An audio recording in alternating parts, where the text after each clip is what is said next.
Hello friends, कैसे हैं आप सब। तो आज हम डिस्कस करेंगे फैक्टर अफेक्टिंग ड्रग मेटाबॉलिज्म। तो ये जो टॉपिक है हमारा, इस यूनिट का लास्ट टॉपिक होगा। इसके बाद ये जो यूनिट है बिल्कुल ख़त्म हो जाएगी। ठीक है। तो जो हमारा पहला फैक्टर अफेक्टिंग है वो है physico chemical properties of drug. तो फिजिको देखो, फिजिको मीन्स फिजिकल और केमिकल। तो फिजिकल और जो केमिकल प्रॉपर्टीज होती हैं वो ड्रग की इफेक्ट करती हैं। कैसे? उसका जो मेटाबॉलिज्म सॉरी जो मॉलिक्यूलर साइज होता है वो, अगर वो चेंज हो जाए, शेप, एसिडिटी, बेसिसिटी, जो लिपोफिलिक होती है, अगर ड्रग लिपोफिलिक है तो उससे क्या होगा, ड्रग मेटाबोलाइज ही नहीं होगी, यानी वाटर सोल्यूबल ही नहीं हो पाएगी वो। ठीक है। उसका और जो उसका पीएच होता है वो भी इफेक्ट करता है। उसकी स्टैटिक और इलेक्ट्रॉनिक जो कंडीशन होती है वो भी सारी क्या करती है, ड्रग ड्रग की मेटाबॉलिज्म में उसकी फैक्टर इफेक्ट करती है। ठीक है। नेक्स्ट है केमिकल फैक्टर। केमिकल फैक्टर क्या होती है? देखो जब भी क्या होता है, लार्ज नंबर पर जो केमिकल सब्सटेंसेस हैं, जैसे इंसेक्टिसाइड, वो क्या करते हैं, increase the rate of drug metabolism. ठीक है। और उसकी वजह से क्या होता है, जब भी रेट ऑफ ड्रग का मेटाबॉलिज्म, जो रेट ऑफ ड्रग होती है उसका नंबर इंक्रीज होता है, तो उस टाइम पे क्या होता है, जो इंक्रीज होते हैं rate of formation of new enzymes. तो उसकी वजह से क्या होता है, जो रेट ऑफ डिग्रेडेशन है ड्रग की वो कम हो जाती है। ठीक है। और इसका एग्जाम्पल क्या है, alcohol enhance the metabolism of फिनोबार्बिटोन्स।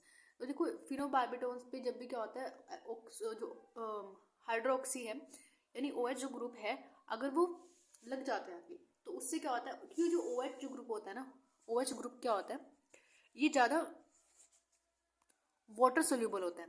ठीक है। जब भी आप अल्कोहल को वाटर के अंदर ऐड करते हो वो जल्दी क्या हो जाती है, उसके अंदर डिजोल्व हो जाती है। तो जहाँ पे भी एक जो अल्कोहल ग्रुप है, अगर वो फिनोबार्बिटोनेट पे लगेगा जाके, तो उससे क्या होगा, वो जो ड्रग है वो वाटर सोल्यूबल ज़्यादा हो जाएगी। और जब वाटर सोल्यूबल होगी तो ईजिली हमारी बॉडी से यूरिन के थ्रू पास आउट हो जाएगी। ठीक है। नेक्स्ट है डाइट। आपकी डाइट भी इफेक्ट करती है ड्रग मेटाबॉलिज्म को। कैसे इफेक्ट करती है? देखो, कुछ एंजाइम्स ऐसे होते हैं जो एंजाइम आप कभी लेते भी नहीं हो। जैसे सपोज आप क्या करते हो, फैट फ्री डाइट कई लोग खाते हैं, तो उस वजह से क्या होता है, तो जो लीवर के अंदर क्या होता है, जो साइटोक्रोम P450 जो एक एंजाइम होता है, ये माइक्रोजोम, जब आप पढ़ोगे आगे तो इसमें इसमें क्या होता है, जो ये साइटोक्रोम, जो फैट फ्री डाइट हम खाते हैं वो डिप्रेस कर देता है साइटोक्रोम P450 लेवल का जो लेवल है वो डिप्रेस कर देता है। ठीक है। तो इससे क्या होता है, और ये बहुत ही इंपॉर्टेंट कंपोनेंट है हमारे माइक्रोजोम का, तो उस वजह से क्या होता है, उसकी डेफिशिएंसी हो जाती है। ठीक है। तो जब उसकी डेफिशिएंसी होगी, क्योंकि एंजाइम क्या है, मेटाबॉलिज्म करता है। ठीक है। तो मेटाबॉलिज्म में हेल्प करता है, तो अगर ये एंजाइम ही नहीं होगा तो मेटाबॉलिज्म भी इफेक्ट होगा ही होगा। नेक्स्ट है जेनेटिक फैक्टर। जेनेटिक फैक्टर में क्या होता है, जब स्पीशीज डिफरेंट होती है, species difference are seen in biotransformation and conjugation of xenobiotics. देखो, बायो ट्रांसफॉर्मेशन क्या होता है, देखो मेटाबॉलिज्म में क्या होता है, बायो ट्रांसफॉर्मेशन होती है, यानी जो आपका केमिकल है वो किसी और केमिकल फॉर्म में, जो उसकी फिजिकल या स्ट्रक्चर है वो चेंज हो जाता है। ठीक है। तो वो ज़्यादा वाटर सोल्यूबल हो जाता है, तो उस वजह से क्या होता है, उसको बोलते हैं बायो ट्रांसफॉर्मेशन। ठीक है। और जब भी क्या होता है, स्पीशीज या जेनेटिक स्पीशीज डिफरेंस हो जाती है, तो वहाँ पे वेरिएशन तो आएगी ही आएगी। ठीक है। तो उस वजह से क्या होगा, अब हमारे जो मेटाबॉलिज्म के एंजाइम्स है वो भी थोड़े क्या होंगे, चेंज हो जाएंगे।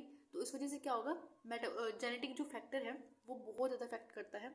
तो जेनेटिक डिफरेंस होने की वजह से जो इंडिविजुअल है, तो उसमें क्या होता है, जो प्रोलॉन्ग थेरेपेटिकल इफेक्ट है वो ज़्यादा हमें दिखाई देता है। और जो टॉक्सिक ओवरडोज है, ठीक है, यानी अगर वो टॉक्सिक भी क्या होते हैं हमारे बॉडी, उनकी बॉडी में ज़्यादा एक्यूमुलेट होते हैं। तो उस वजह से क्या होता है, जेनेटिक फैक्टर भी बहुत ज़्यादा क्या करता है, इन्फ्लुएंस करता है। नेक्स्ट है एनवायरमेंटल फैक्टर्स। एनवायरमेंटल फैक्टर्स में क्या होता है, जैसे स्मोकिंग। स्मोकिंग जैसे ज़रूरी नहीं है कि आप सिगरेट पीने से स्मोकिंग, जो धुआं जैसे होता है, ठीक है, गाड़ियों वगैरह का धुआं जो होता है वो भी इफेक्ट करता है। अल्कोहल कंजम्पशन, स्मोकिंग, सिगरेट, ठीक है, तो ये सारे क्या होते हैं, ये भी एनवायरमेंट फैक्टर हैं जिससे मेटाबॉलिज्म पे बहुत ज़्यादा असर पड़ता है। देखो, जो सिगरेट या स्मोकिंग जो एनवायरनमेंट है उसमें क्या होता है, एक पॉलीन्यूक्लियर एरोमेटिक हाइड्रोकार्बन्स होते हैं जो कि CYP1A2 मेटाबॉलिज्म होता है वो पॉलीन्यूक्लियर एरोमेटिक हाइड्रोकार्बन होता है, वो कार्सिनोजेनिक यानी कैंसर कॉजिंग होता है, और वो स्पेसिफिक लंग्स में और कोलोन कैंसर क्रिएट करता है, ठीक है।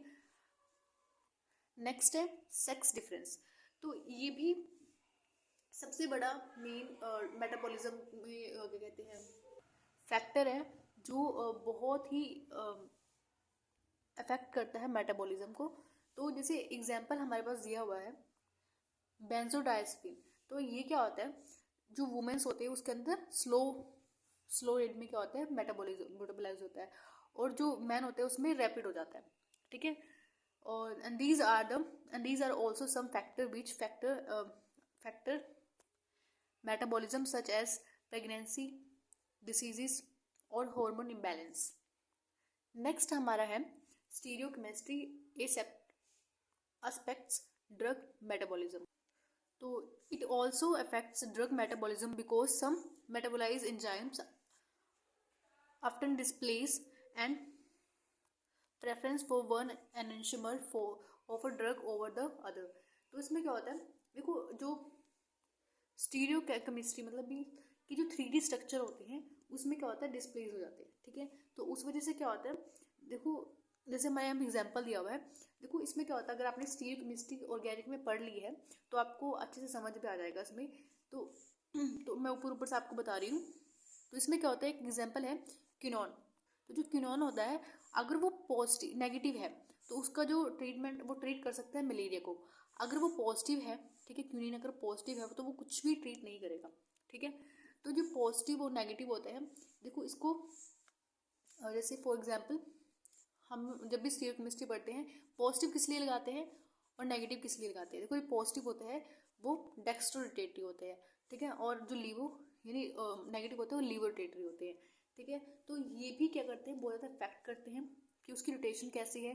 तो इस वजह से क्या होता है, वो एक्शन दे पाएगा या नहीं दे पाएगा, वो पॉजिटिव और नेगेटिव के ऊपर भी डिपेंड करते हैं, ठीक है। जो पॉजिटिव होता है उसको उसके हम डी भी लिखते हैं यानी लीवोरोटेटरी, और जो नेगेटिव होते हैं एल से रिप्रेजेंट करते हैं लीवोरोटेटरी, ठीक है। तो ये थे हमारे फैक्टर इफेक्ट ऑफ मेटाबॉलिज्म। तो अगर आपको कोई डाउट है तो आप कमेंट सेक्शन में हमें बता सकते हैं, और अगर आपको कोई और वीडियो की रिक्वायरमेंट है तो आप वहाँ पे भी मेंशन कर सकते हैं। So thank you for watching this video.